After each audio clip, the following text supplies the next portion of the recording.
Hey y'all, and welcome back to Carbon Scoring, the best place for comics history and action figures, and we are coming at you with another mystery box, and this one is straight out of the attic. You can still see all the debris and junk from the insulation from where I pulled this bad boy down. So I know it's DC figures, I can see a little bit in there, but let's crack it open and see what we're up against today. Oh, look at this. This is not... Okay. So it looks like this is going to be a big box full of DC Universe classics. So DC had their own version of Marvel Legends of 6-inch highly articulated figures called DC Universe Classics. And man, what a great line it was. They really brought out like just a huge swath of the DC Universe that, you got, virtually everybody. They did a good job of completing teams. You had good guys, you had bad guys, you had Build-A-Figures. It was great, and they were sculpted by the Four Horsemen, which are the famed sculpting crew that is now behind such incredible lines as like Mythic Legends and things like that. They used a fairly standard body type, which we'll see, I'm sure, as we go through this, that just worked, and it just created a uniform look that was so awesome. And so, as you can see, I've got some of these on display down in my secret lounge, and man, why on earth I don't have this one down there is beyond me. Look at how cool this Lex Luthor figure is. This is such superpowers vibes. He's purple and green with the armor and the crazy thing up around his head, but it's still got that great bald Luthor sculpt in there. One of the things that I thought was so awesome about DC Universe Classics is clearly the Four Horsemen and the people at Mattel who were behind the line. They loved the superpowers and the superpowers collection from the 1980s. And they actually made sure that every figure, even ones that were just made up for the superpowers line itself, they made it into the DC Universe Classics line. That is so cool. Dang, man, that's a good start. Look at how freaking awesome that figure is. Look at all the detail. Even look at how sweet some of that paint wash is to give like a little bit of gold in there with the green. Nice. All right, let's see what's next. Okay, towards the end of the DCUC line, DC was producing a comic called Blackest Night, and it was predominantly a Green Lantern story, but it did kind of bleed over into the rest of the DC universe. And what was happening were the different spectrums of the emotion that have power rings associated with them were going out to different people throughout the DC universe. And so, as we know, the Green Lanterns are ones that their power is based off of will. And so green is based off of will. This is actually Hal Jordan. Oh, he's got junk on it from the old version of the Secret Lounge when it was nasty down there. And this is actually a Gil Kane art version of Hal Jordan. So this is like a first appearance Hal Jordan where he's got the black shoulders. The green doesn't come across the shoulders like later versions. So that's pretty sweet. This is actually like a Gil Kane art version of this figure. So very nice. It's Gil Kane, but that head is still so Neil Adams. I love that they went with the classic Hal Jordan look for that. But anyway, so there's Hal Jordan. Here is Batman, and the yellow rings, the emotional part of the spectrum that powered the yellow rings was fear. And this was the group that was led by Sinestro, the disgraced Green Lantern. He was the head of the Yellow Lanterns. But if you could think of anybody in the DC universe who used fear as a weapon, it's got to be Batman. So they basically took their old Batman figure, repainted him, added a little bit of touches, and you got the Yellow Lantern Batman for fear. Pretty cool. Here's a Build-A-Figure part. Looks like one of those giant members of Darkseid's Apocalypse stuff. We'll see if we can find the rest of the parts of that. Oh, I love it. It's Booster Gold and Skeets, his little robot friend. And I like how they did, he's sort of attached and he flies around and kind of comes across. They did a couple of versions of Booster Gold. This is like the more modern version, and they also did an 80s version. Booster Gold was one of the key characters in a book called 52. So after Final Crisis, I think it was Infinite Crisis, they did a weekly story, and it came out every week. It was a new comic every week for 52 weeks.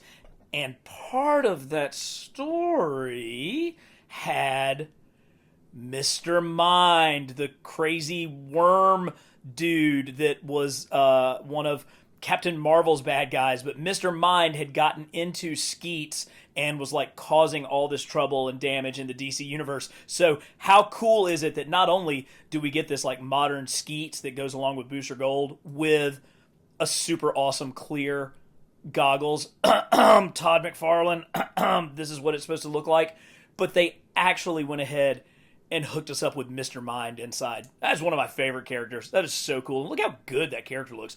This is that standard body that I was talking about, that they utilized basically a standard male buck. And, you know, the DC characters all kind of look sort of the same anyway. And so it works. It works really, really well. All right, let's grab some Jack Kirby Fourth World people, beginning with Big Barda. So Big Barda, I don't know all of my Fourth World history, but she grew up on Apocalypse, and then she got married and fell in love with Scott Free, the escape artist, who is right here. This is another character that was in was Big Barda in Secret Wars or Superpowers? I don't remember.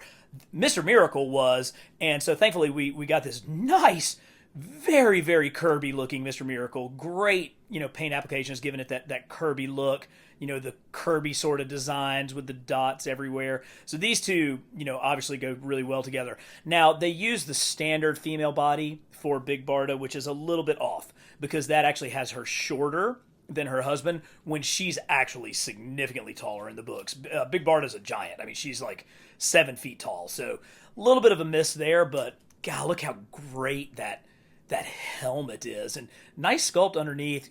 Lots of good detail on this one. And just look at how those colors pop. I think that's one of the things that I love the most about my DC Universe Classics display. Sometimes my Marvel Legends display looks a little bit muted. It definitely looks muted when you compare it to just these popping 4-color figures that Mattel and the Four Horsemen produced. Now, here we go. Here's okay. So this is not a DC Universe Classics. This is a very, very dusty and dirty DC Direct figure. You can tell because it has crap for articulation. In fact, look at that. It's like 200 degrees up in the attic, and so some of these figures are probably going to be warped. But she's got... God, what was this thing? It's not... I don't remember what that's called. Somebody will help me in the comments. But here's a helmet off Big Barda figure, and she's larger, like larger scaled. This guy basically looks exactly like Mr. Miracle. Is his name Obsidian? Maybe? I'm going to go with Obsidian. Kind of cool. I don't know anything about this dude, so I think that's why he probably didn't make the display downstairs. Okay, Fourth World, keep going. Here we go. This is Orion. Now, wow, this is so bad. So really, really dusty, messy here. We'll have to get these things cleaned off.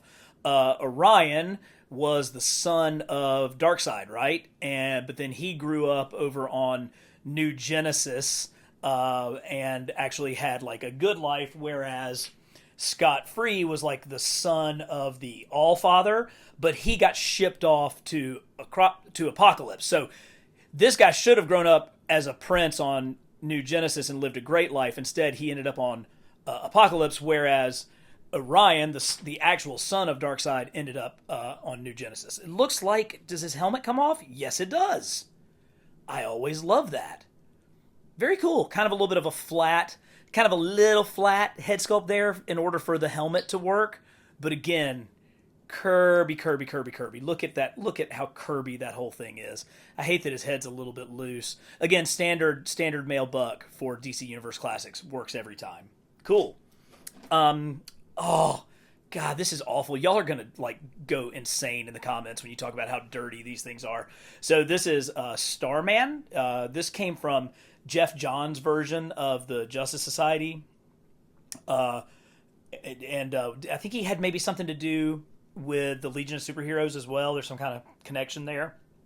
Pretty straightforward figure, but he does have this metallic paint app, so he's got that star motif going on, and he looks a lot better when he's not quite as dusty. But yeah, it's pretty cool. I like it. Okay, here's some more Fourth World. Here's some bad guys. This is like a parademon, right? And they did like 2 versions of this. They did one that matched the Superpowers figure, and then one that was a little bit more comic accurate. Look how cool that sculpt is, though. And again, just these absolutely Jack Kirby design elements. You know, these crazy wings flying around, cool backpack, got the straps. You know, that's that on that look. First of all, there's a skirt, but I mean the fact that it's got that design on the skirt, that's just such a Kirby thing. And then here is okay. So here is one. Oh, this is okay.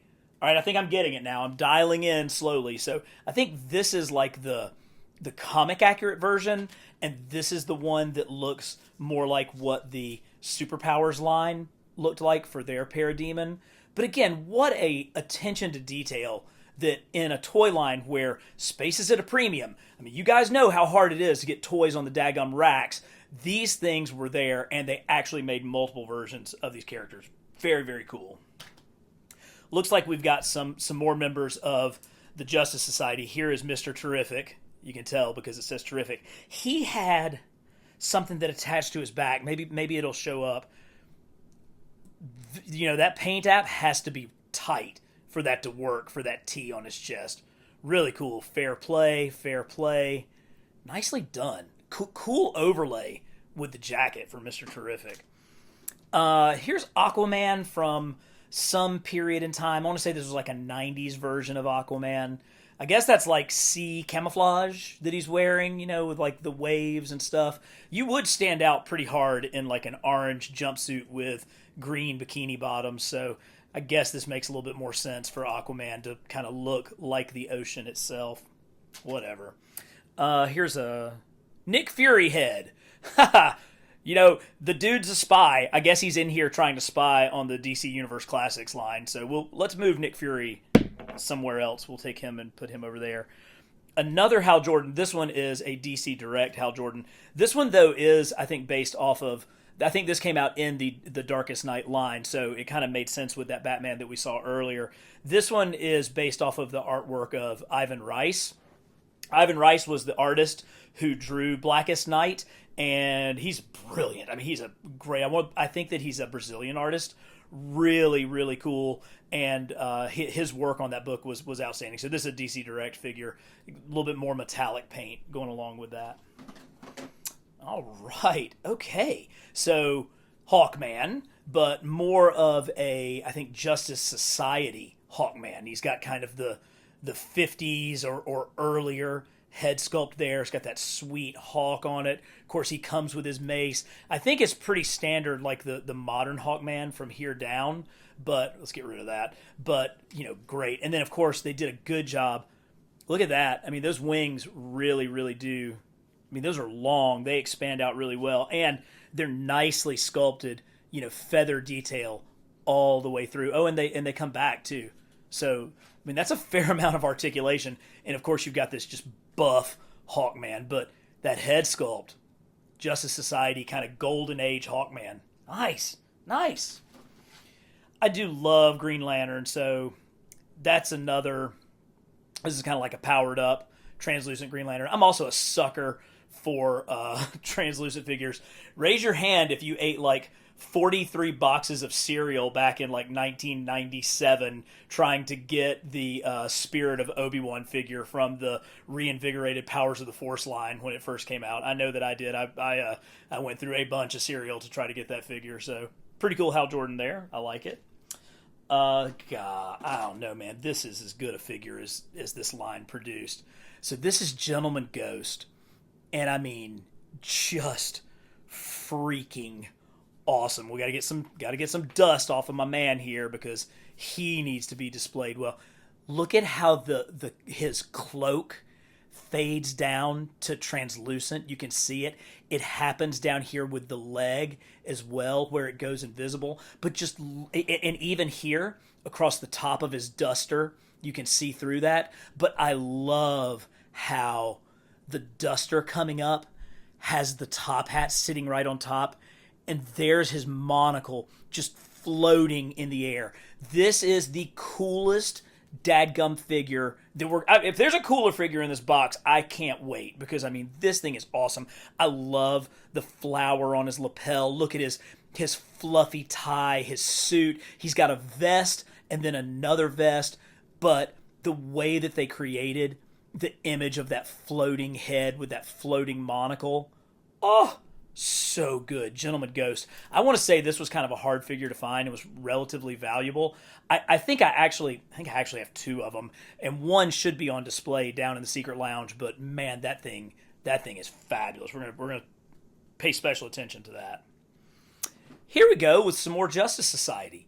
So this is the Wesley Dodds Sandman character. So this is like one of our earliest Sandmen, not to be confused with Neil Gaiman's Sandman or some of the other Sandmen.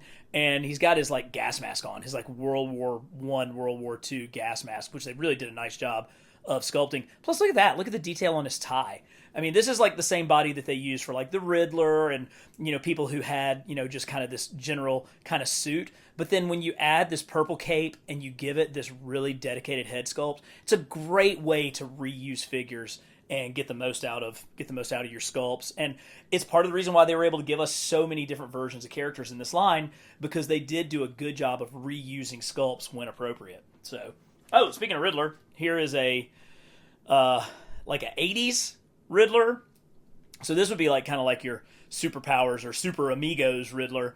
He did come with a dedicated, question mark staff. He's kind of got that Frank Gorshin head sculpt from the 1966 Batman series, but really cool. So he's on a pretty sweet body. Got his question marks all over him. Again, man, orange and purple. Hard to go wrong. Orange. I don't know why. I've done that since I was a little kid. That color's green.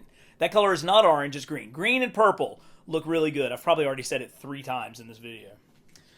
Who's next? Who wants to come next? Oh, yes. So this is Metreon, right? Another Fourth World, another Jack Kirby creation. If you can't just instantly pick up on the Jack Kirby stylings of this, I mean, look, he's even got those crazy thick Kirby eyebrows that he drew him with. This one, unfortunately, has got a little bit of color fade going on there, probably from being stuck up in the attic. Again, I should learn my lesson. You can see how the arms have stayed and the head has stayed, but then this torso has gotten a little bit darker. It's actually not as prominent on the front as it is on the back, but very cool Fourth World character. Actually, why don't we grab the big boy from the Fourth World? Here is Darkseid.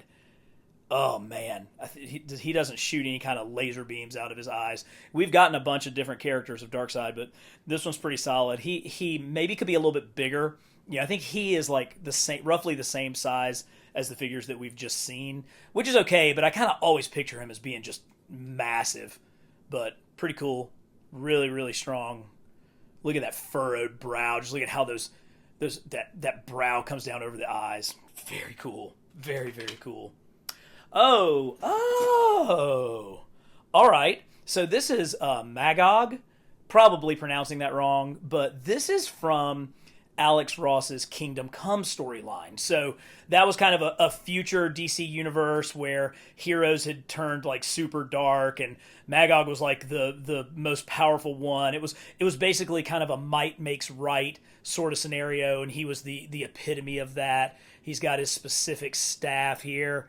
This is kind of feels like making fun of Rob Liefeld a little bit with just the way that he looks. He's got like the cable eye. He's got the part, kind of cybernetic parts. He's got ridiculous pouches and guns and all of this. I don't know if that's purposeful. I actually haven't really ever thought of it until I was actually looking at this action figure. If this is like a rebuttal, if this was like Alex Ross's protest against some of the trends of the 1990s. We know, and if you've watched any of my other videos, Alex Ross is a child of the 70s, and basically anything that happened after Iris West died doesn't count. So this may actually be an artistic protest with the design of Magog there. Here's one of my least favorite characters. So here's this giant Bane.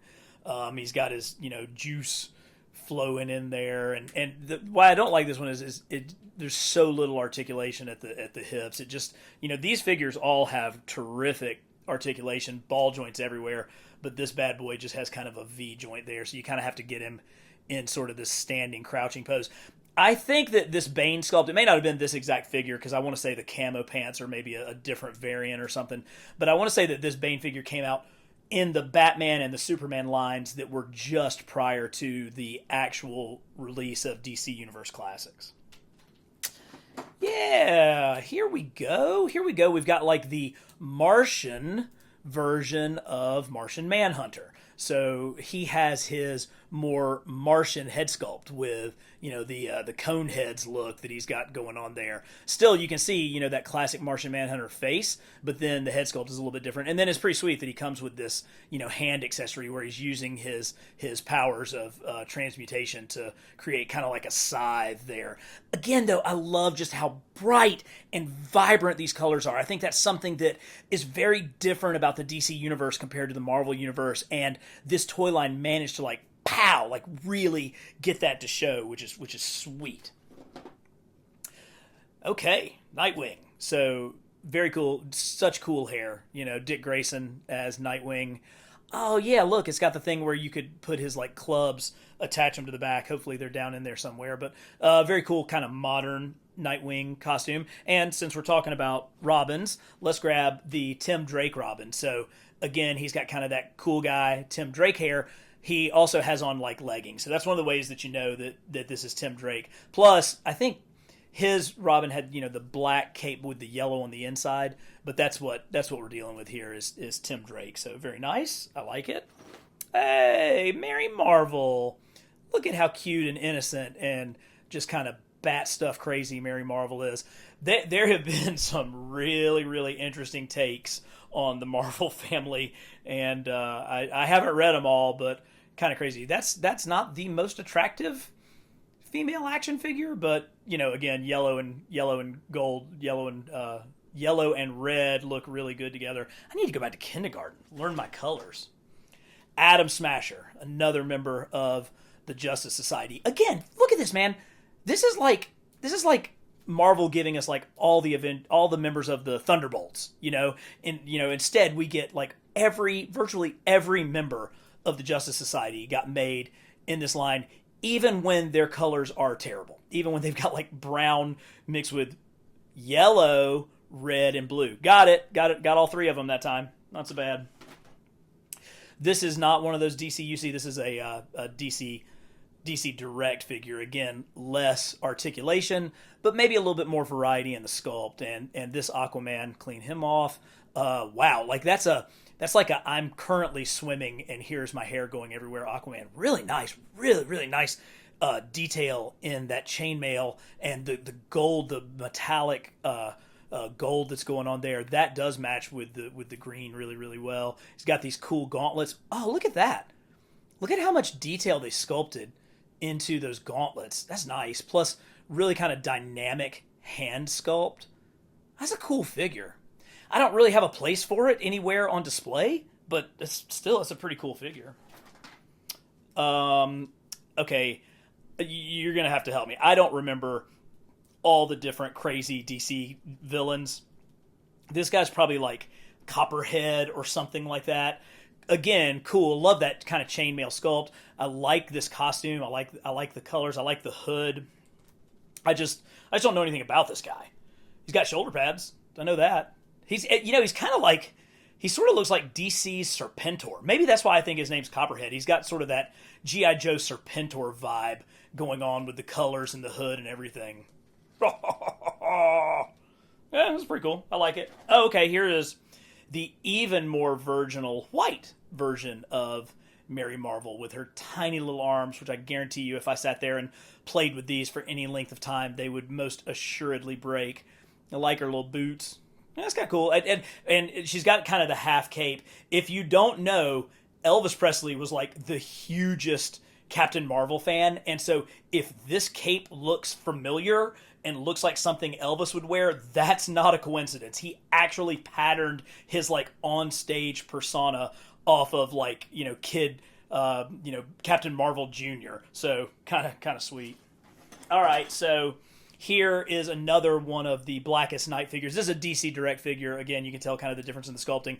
But this is Guy Gardner, one of Earth's Green Lanterns, as a red... Oh, why's he got a Green Lantern on there?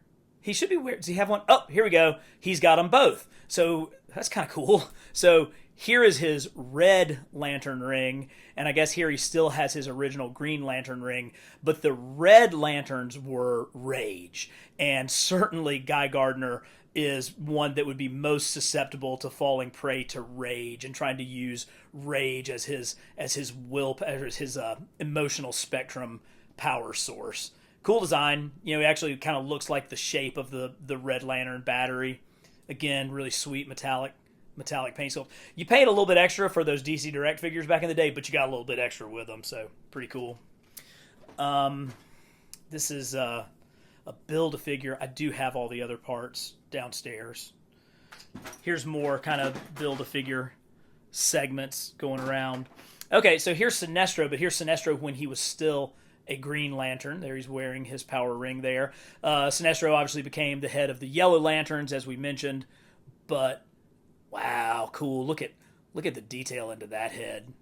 Really nicely done with the huge forehead, the pointy Spock ears, but put it right on kind of a standard Green Lantern body. Nicely done. I dig it.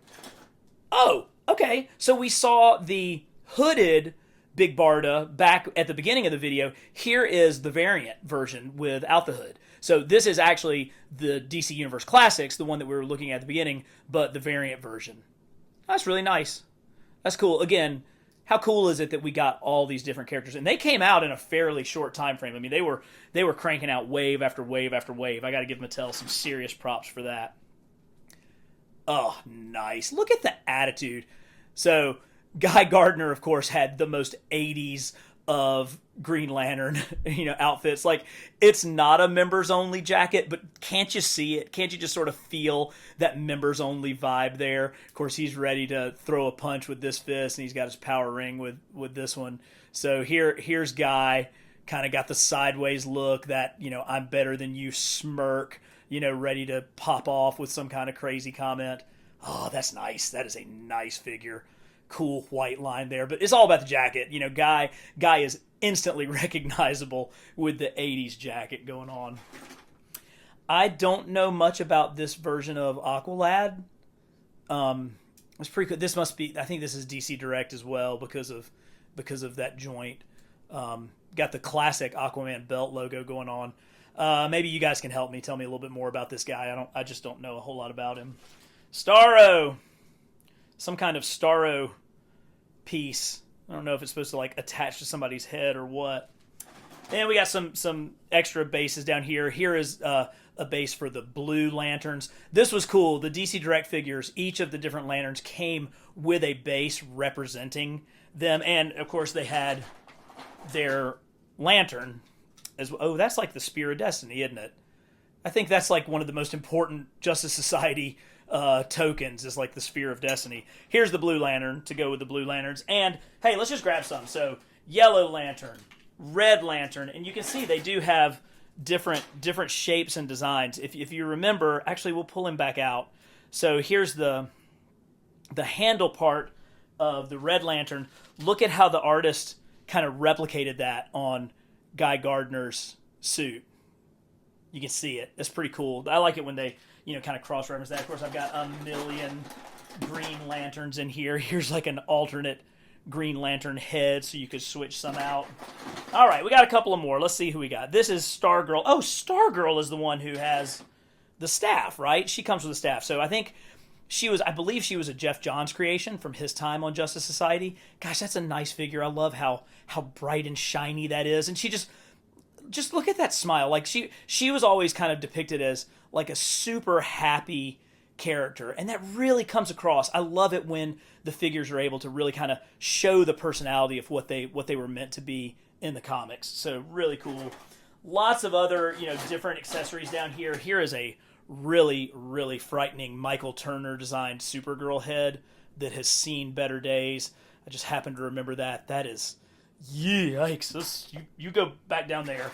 Let's finish off with one of the coolest characters in the DC Universe, Cyborg. And this really does look like a George Perez Cyborg from his epic run with Marv Wolfman on New Teen Titans. That is a spectacular amount of detail and unique sculpting to go into this figure. Of course, you can see Vic's head here. He's got just a great profile, and then you change it over to the Cyborg profile. Oh, that is just really, really nice. We did get all of the members of the new Teen Titans in their, new Teen Titans look in this line, which again, thank you, DC Universe Classics, for really making an effort to finish up series and teams of characters. And Cyborg is a pretty great way to go out. So, hey, if you like what we're doing, please hit subscribe, hit like, share this video, tell your friends about carbon scoring, and come back soon for the next mystery box and the place where you're going to get the very best in comics history and action figures, carbon scoring.